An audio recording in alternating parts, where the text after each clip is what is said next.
Dobar dan, dragi gledalci. Pre samog početka iznošenja današnjih informacija bih vas pozvao da u komentaru ispod ovog snimka napišete vaše predviđenje što se tiče konačnog rezultata utakmice Partizan OFK Beograd.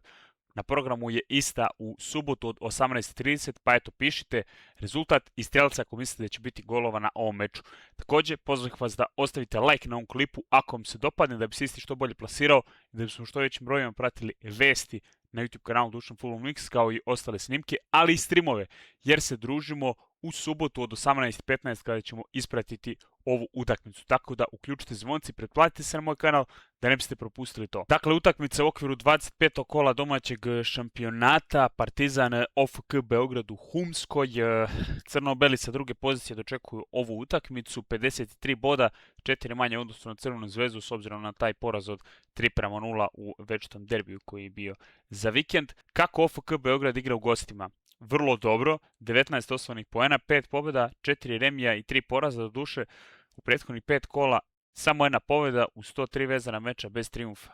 Remi sa Vojvodinom 0:0 sa Mladoš čistim rezultatom, a u posljednjem kolu su izgubili od Novog Pazara, u posljednjem kolu u kom su igrali u gostima, 2:1.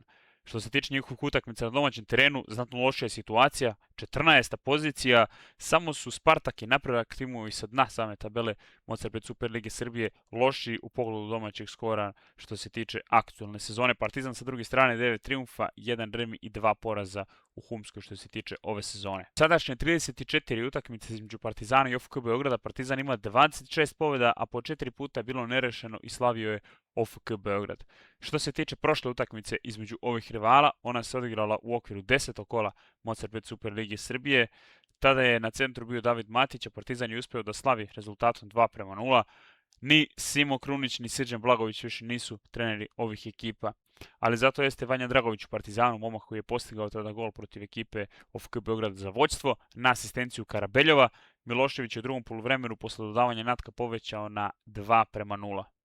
Partizan, dakle, u 3 vezane prethodne utakmice ne zna za poraz protiv ekipe OFK Beograda, a ovaj klub je u posljednjih 20 utakmica primio gol protiv Partizana, makar jedan.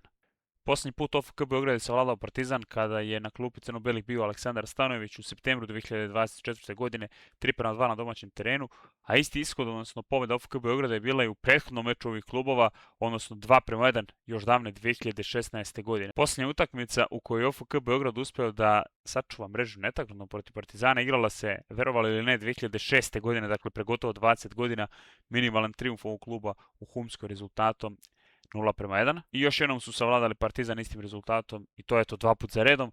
Posle toga na narednim mečevima Partizan je ostvario 10 pobjeda, od toga 8 vezanih i 2 remija. Ovaj posljednji remi je bio u aprilu prošle godine u Humskoj, rezultatom 2:2 se završila utakmica. Na klupi OFK Beograda je Jovan Damjanović, 40-godišnji stručnjak koji je ranije, sjećamo se, vodio ekipu TSC-a, ali i tim Voždovca. Do sada protiv Partizana nema baš pozitivan skor, s obzirom da je 5 puta vodio svoje ekipe, Voždovac i TSC, 4 puta Voždovac i jednom ekipu iz Bačke Topole.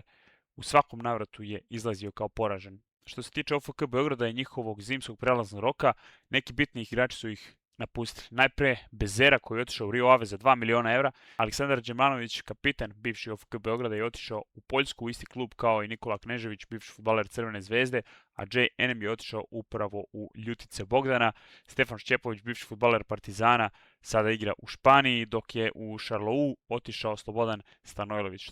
Kad govorimo o dolascima, najpoznatije ime koje je stiglo u ovaj klub u prethodnom periodu jeste Milan Rodić koji je stigao iz Ciriha bez odštete, a tu je i napadač koji je došao iz jedinstva Sauba. I da, zaboravio sam malo pre napomenem, tu je i Edmund Ado. A momak o kome se mnogo pričalo kada je došao u OFK Beograd, Ugo Alba, više nije u klubu, on je otišao, dakle, u španski niži rang i neće više nositi, kako stvari stoje, dres OFK Beograda. Tako da kada govorimo o ovom snimku, to je sve za danas. Hvala na pažnji i ako Bog da, družimo se sutra već na streamu koji će biti zakazan, pa vas pozivam da ga lajkujete da bi se isti što bolje plasirao i naravno još jednom komentar ispod, konačan rezultat i strelci ako mislite da će biti golova. Do sljedećih druženja, sportski pozdrav od Dušana s kanala Dušan Fulov Mix.